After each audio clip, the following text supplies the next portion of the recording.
Hey, this is Matt. Once again, welcome back to the video. This is another paid request this time for my good friend Efree. Thank you so much for that.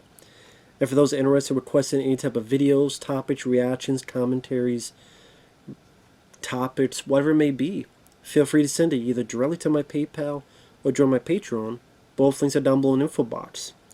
And he wanted me to do, just like another good friend, wanted me to do like Mel Gibson versus Kurt Russell filmographies. After he wanted me to do Scott Adkins versus Jason Statham in terms of filmographies. I guess the short answer would be this. It's 50-50 for me because I do think Jason Statham had the better early career and Scott Adkins has the better later career. Nowadays, I look more forward to a Scott Adkins film than a Statham film, but I think Statham has a lot of better early films in his career. So then it becomes 50-50. So if I look at, say, Jason Statham, right? I looked at his early career. I looked at Lost Doctor, Two Smoking Barrels, and Snatch. He does a good job acting-wise in those Guy Ritchie films. Ghost of Mars, I don't mind that movie. I don't hate like other people do. I wish he was the star. He was supposed to be the star, but then they got Ice Cube. The One, it's an okay movie, and he did a good job in it. But I looked at The Transporter. I looked at Cellular. I looked at The Transporter 2. Revolver I thought was kind of an interesting movie. Crank. Crank 2 High Voltage. I like Death Race. I know Efree doesn't. I like Death Race. The first Expendables movie. Pretty good. But then when I looked at, so I think that's from 2000 to 2010. The Expendables. Not every film I liked. In the Name of the King is an awful Uwe Boll film. He had a lame cameo in the Pink Panther, but it's just a cameo. Transporter 3, very disappointing. But even the Italian Job, he did a good job in that. Collateral, he had a brief cameo. Some say that is Frank Martin from The Transporter, who's kind of neat to think of. That's the same character. That Collateral and the Transporter films are in the same universe. So I think that's neat. But yeah, even his early roles, like I said, the Lost Doctor, Two Smoking Barrels, and Ghost of Mars, and the Transporter 1 and 2, Crank 1 and 2, Cellular. So I go up to 2010, right? But if I looked at Scott Adkins, there's, starting off in big roles, which is The Accidental Spy with Jackie Chan. He's a bad guy, goes up against Chan. Black Mass 2, not a fan of that. The Medallion, as one of the henchmen of the bad guy.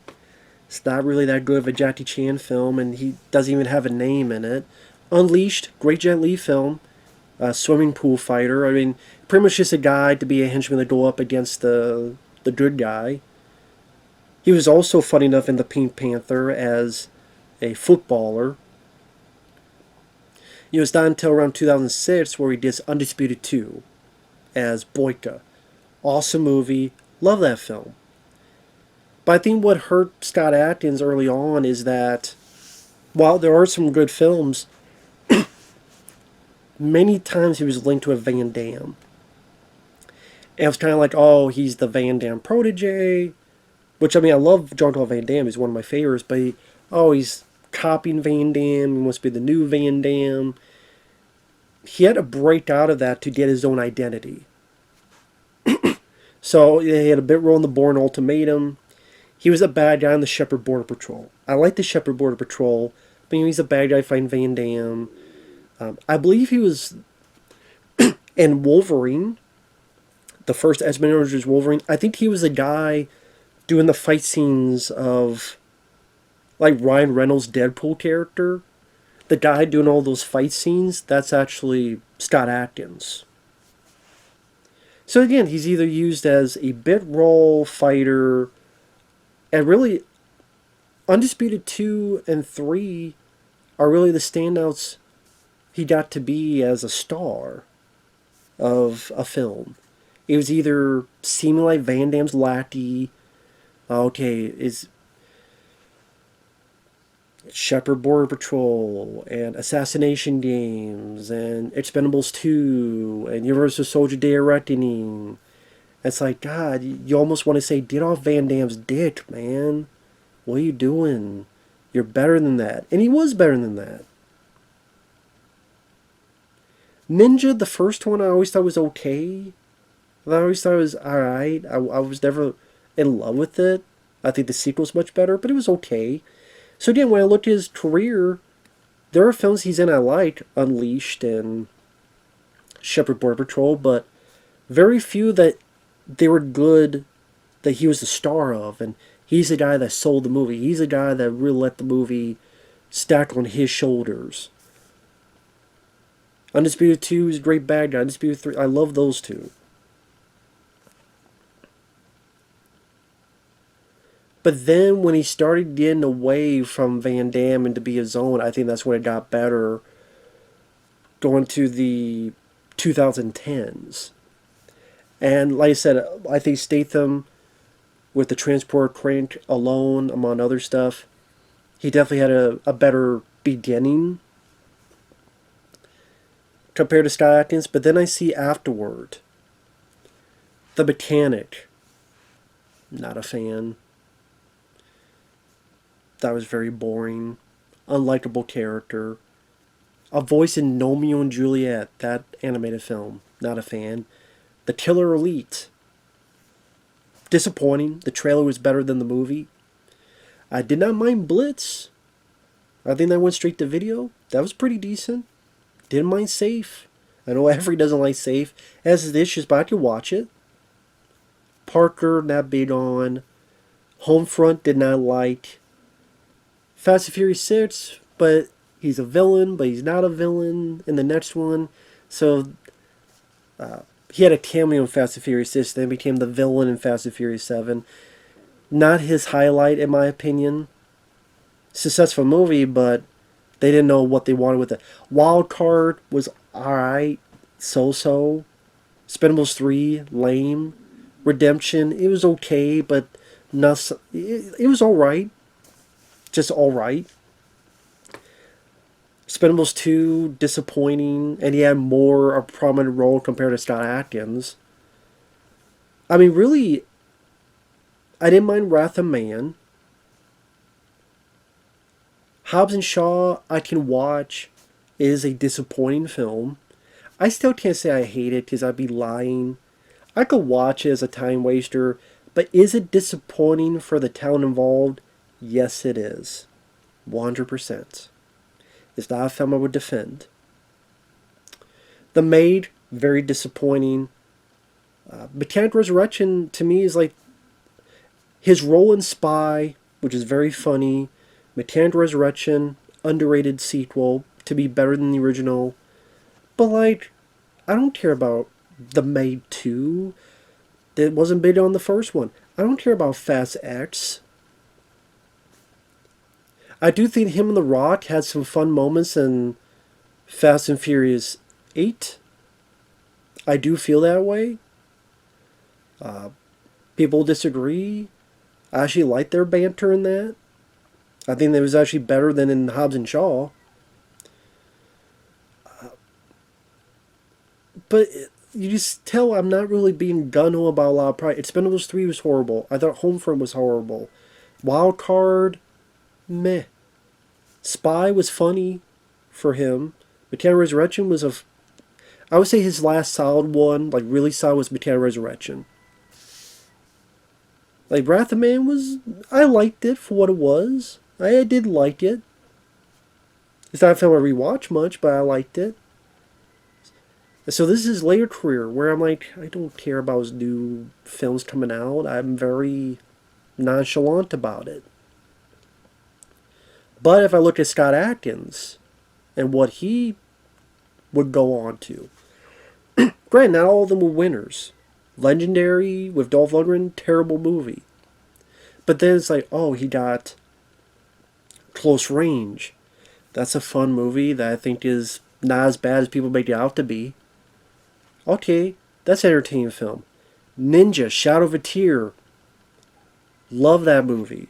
That to me is like a lost canon film.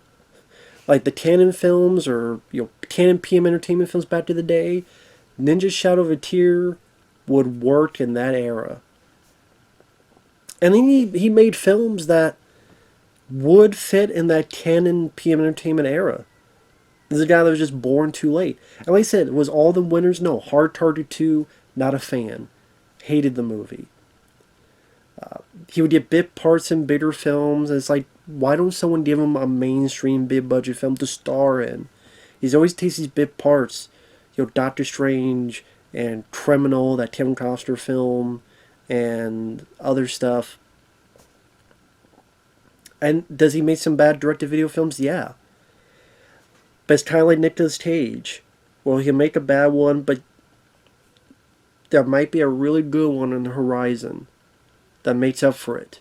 Like Nick Cage, it's like, there's a lot of bad ones, but then he'll give us a Mandy. He'll give us a Willy's Wonderland. He'll give us that that new one came out last year that is him as himself.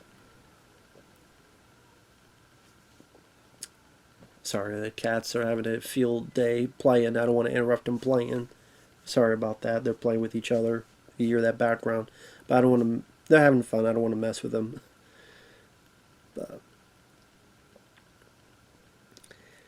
Just like... But like this.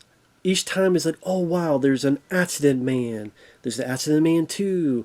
There's the Debt Collectors, which is much better than the first, with a fun fist fight that's like They Live. There's Avengement. There's One Shot, which I really enjoyed. I just got the Blu-ray of that. So, yeah, there'll be a lame one like that Matt's Cloud one. I thought that was really lame. The first Debt Collector, disappointing. Triple Threat, very disappointing. But then it's like, oh shit, you got Avengement. Oh shit, One Shot. Oh shit, the new Undisputed film. Oh shit, Accident Man 1 and 2. Like, that's why it makes me curious that despite some hiccups, and also, a lot of times,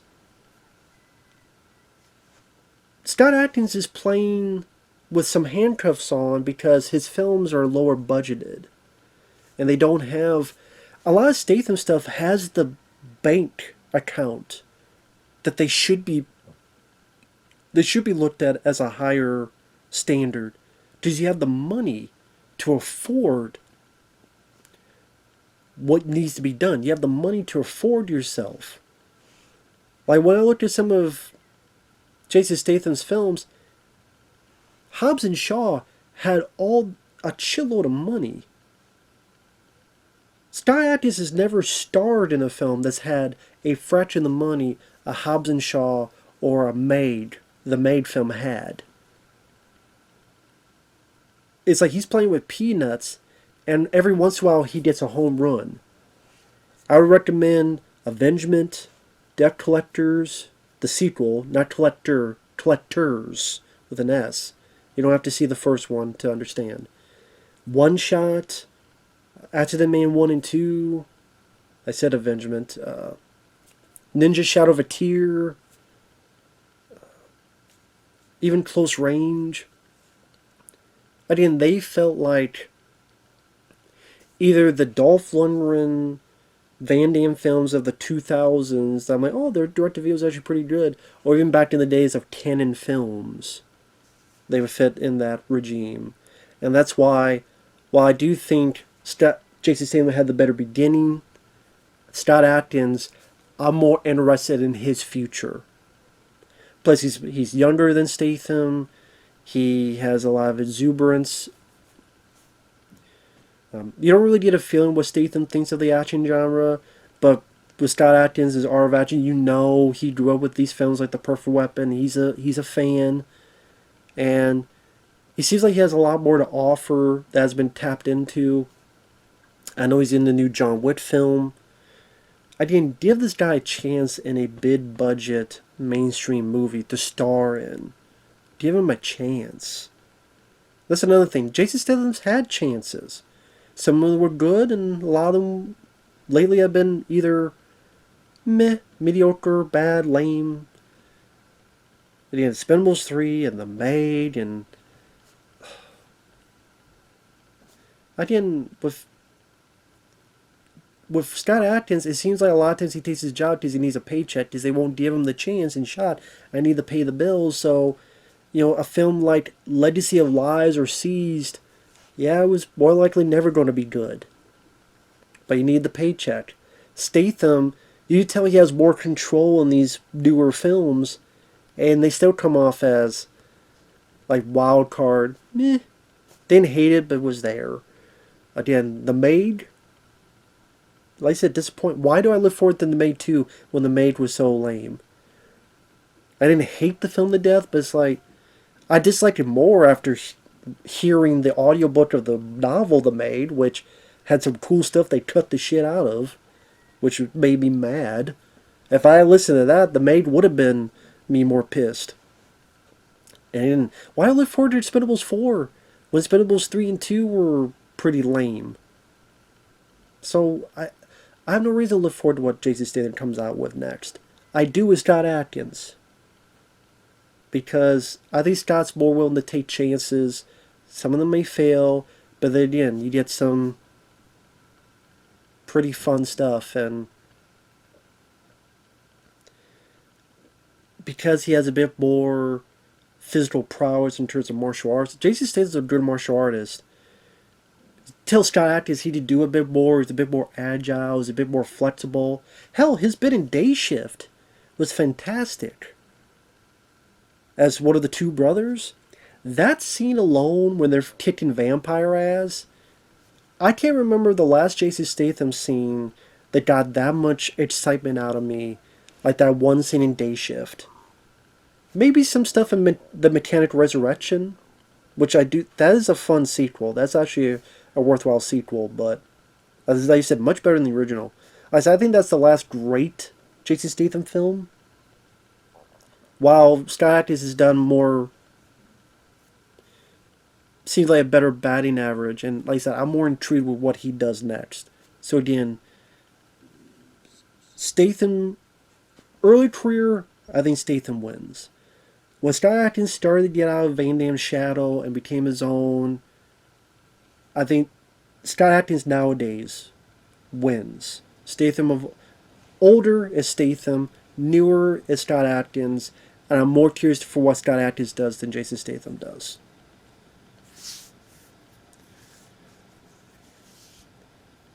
And do I love, like I said, do I love every Scott Adkins film? No, but it seems like Statham, his films have made me more mad. The Maid, Expendables 3, War with Jet Li, which I fucking hate. I hate that film. Yeah, Scott Adkins has Hard Target 2, which I hated. Which I know he said no like 3 times, 4 times, then they gave him enough money. I'm like, get away from Van Damme. Just do your own version of Hard Target. Well, he did. No, but that sucked. In my opinion. No. But, I have Avengement and One Shot. I hear there's a sequel to One Shot being made. I would love to see that, because I really like the first one. See, I'm curious about that. So, then whatever the hell Statham's got going on. So, at the end of the day, you asking me to choose one is tough. Old Statham, younger Statham, like I said, it's 50-50.